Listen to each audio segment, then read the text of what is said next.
Salut tout le monde et bienvenue dans ce nouvel épisode de Trek Zoo. Aujourd'hui, on va parler des Red Hot Chili Peppers. C'est parti.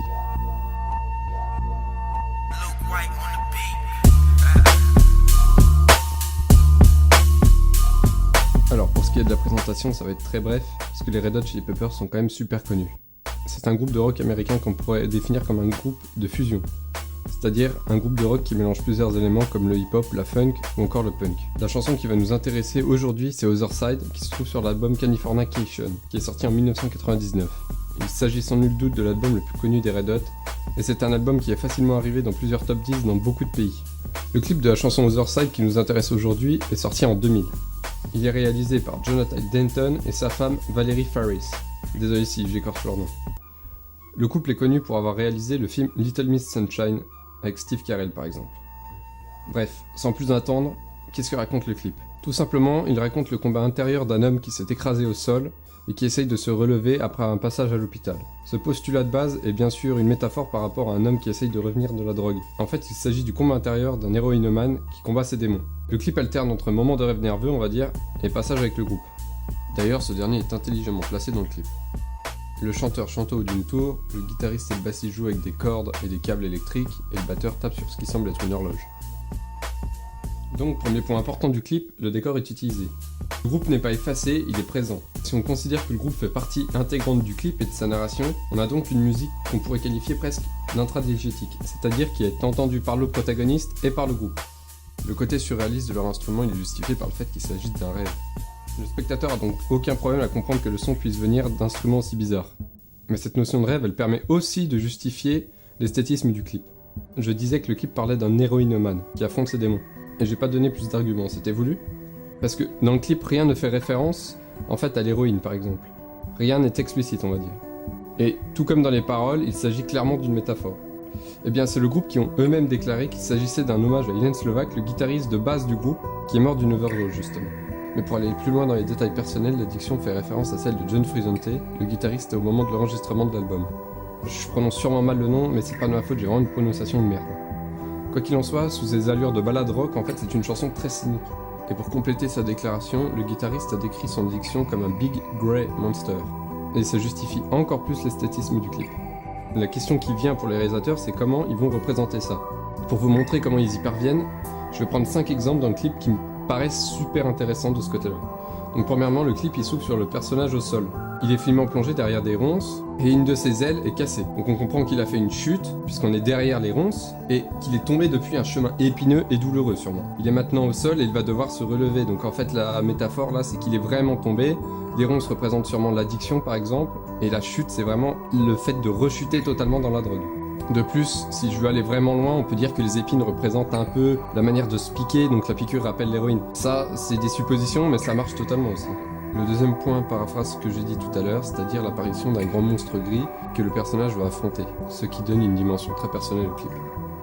Quoi qu'il en soit, si on en suit cette déclaration, c'est effectivement un drogué qui combat son addiction, qui essaye de la vaincre. C'est pour ça aussi que j'ai envie de parler d'un combat intérieur, c'est un combat qui se passe effectivement dans sa tête, mais qui se matérialise vraiment, c'est un combat physique.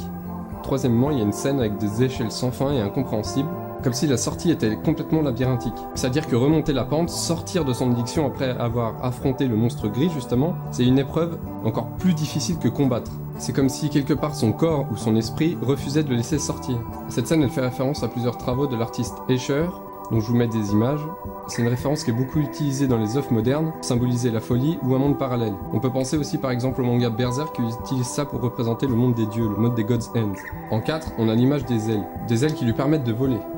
Ici, il est facile de voir une référence à l'histoire d'Icare, à des ailes fabriquées qui lui permettraient de s'élever jusqu'au soleil presque. Le soleil était symbolisé par la lumière, par la sortie, et donc la sortie de l'addiction. A noter que les ailes aussi sont le seul élément très coloré du clip.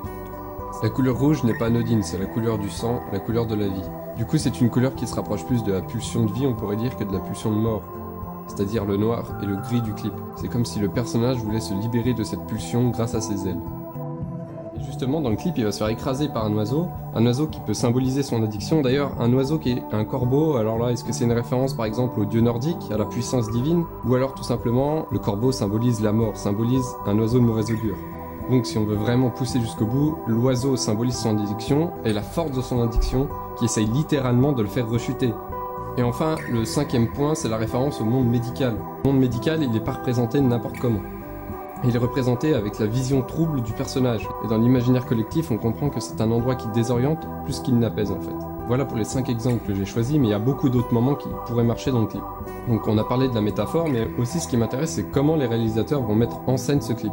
Là, il y a une référence qui saute aux yeux, c'est celle à l'expressionnisme allemand. Et je parle de l'expressionnisme allemand. Le cinéma, c'est un mouvement cinématographique qui est apparu dans les années 20.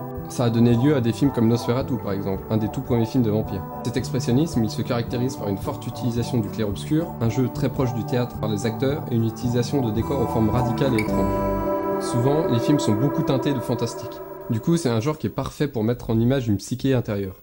Mais plus que du mouvement, le clip il s'inspire d'un film en particulier, Le cabinet du docteur Caligari. C'est un film ultra important dans l'histoire du cinéma puisqu'il est considéré comme le premier film expressionniste. Il est sorti en 1920 et il est réalisé par Robert Wiene. Pour ma part, je ne trouve pas ça étonnant d'avoir une référence aussi iconographique dans un clip réalisé par deux réals de cinéma à la base. Rapidement, Le cabinet du docteur Caligari, il part d'une course-poursuite entre un patient et un médecin d'hôpital psychiatrique qui convoitise la même femme. Le film il joue sur l'ambiguïté de savoir à quel moment on sombre dans la folie des personnages. Le clip il reprend l'esthétique du film dans l'image, donc l'utilisation de la lumière et des décors, mais il y a aussi une réelle utilisation de son esthétique pour faire un lien entre la psyché des personnages du film et le drogué du clip. Au final, on peut considérer que ce sont deux visions, deux possibilités de la représentation de l'Other Side avec la même iconographie. L'épilogue de Caligari faisant écho à la fin tragique d'un homme qui meurt d'overdose. Puisqu'en fait le film il se termine sur Caligari, donc le médecin qui devient fou, qui se fait interner dans son propre asile. Donc l'analogie est facile à voir entre le médecin qui est lui-même interné dans un asile de fous et le drogué qui essaye de sortir mais qui lui est même rattrapé par la drogue. Il y a une autre référence à l'art qui est invoqué par la réalisatrice, cette fois c'est le futurisme italien. Le futurisme italien, c'est un art du renouveau qui est apparu des années 1909 à environ les années 1914 en Italie. L'objectif de ce mouvement était en gros de rejeter le passé et de révolutionner la culture et de la moderniser. Là encore, le sujet est intéressant, je vous renvoie à d'autres recherches, c'est facile d'en trouver, c'est un mouvement assez connu. C'est pas du tout l'idéologie du mouvement qui est utilisée dans le clip, mais surtout son esthétisme des formes, des lignes et de la vitesse. Elle se retrouve dans le montage, les lignes elles se retrouvent par exemple dans les instruments qu'utilisent les personnes ou dans les décors. Bien que au final le futurisme italien soit plus là pour flatter un peu l'ego de la réa, et surtout elle se faire plaisir, ça donne quand même une très grosse identité forte et unique au clip. Je vais être franc avec vous, c'est vraiment un de mes clips préférés. Et en général, je trouve que les clips des Red Hot Chili Peppers sont un peu en demi-teinte. Il y en a que je trouve très bien et il y en a que je trouve pas du tout intéressant. Là, on est face à un clip qui l'est, avec de très bonnes références, qui est visuellement très beau, et qui parle en plus d'un sujet assez compliqué, l'addiction d'un membre du groupe et d'un ancien membre du groupe. Et l'intérêt d'un clip comme ça, c'est qu'on n'a pas forcément besoin de comprendre les paroles. La métaphore parle d'elle-même. Par contre, c'est vrai que ça fait 2 fois que je parle de clips en noir et blanc. Promis, la prochaine fois, je prends un clip colorisé. En tout cas, j'espère que cet épisode vous aura plu.